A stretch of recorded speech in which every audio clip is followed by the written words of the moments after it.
As grandmaster, maybe a master chef. It usually means someone's reached the top of their game, got the title, the rank. But what if I told you that true spiritual mastery is something else entirely?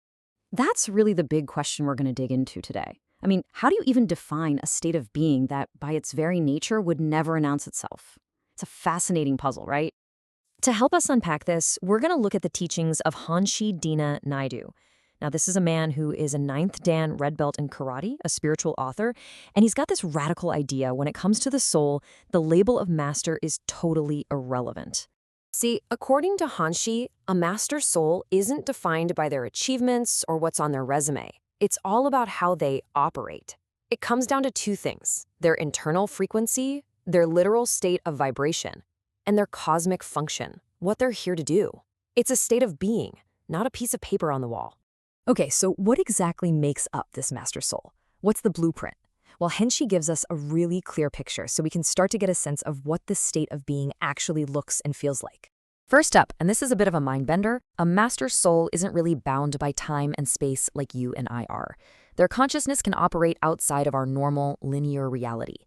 They're tuned into a much bigger, multidimensional existence. And here's where it gets really interesting. It's this beautiful paradox. A master soul knows, without a doubt, that it's part of one single divine consciousness. But at the same time, it keeps its unique soul fingerprint, its own individual spark. And that's what allows it to serve a very specific purpose. Now, this next point is absolutely key. A master soul has pretty much finished all their personal lessons here on Earth. They could just ascend, leave the whole cycle behind. But they choose to stay. And it's not a sacrifice, it's just what they do. It's an automatic function born out of a deep love and sense of duty for all of us. And maybe the most incredible part, they don't even have to try to teach. Their greatest teaching tool isn't their words, it's just them. Their own high vibrational frequency literally has the power to heal, to teach, and to uplift everyone around them just by being there.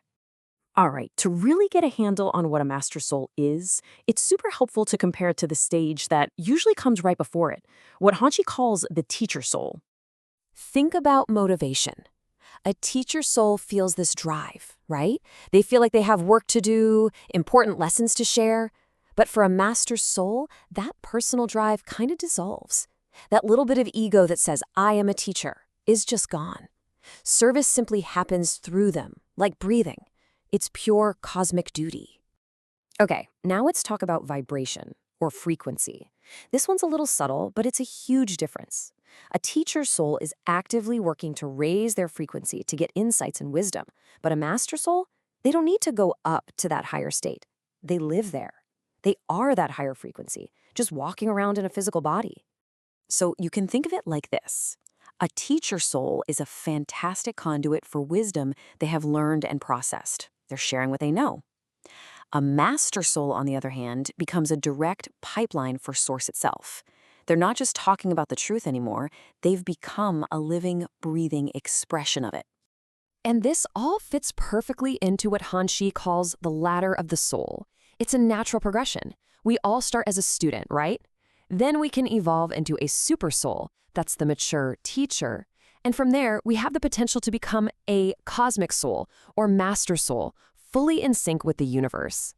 Hanshi actually had this incredible experience himself that shows this exact shift. Back in 1992, after meditating, he heard this crystal clear inner voice just tell him to write. It wasn't him thinking, I should write a book.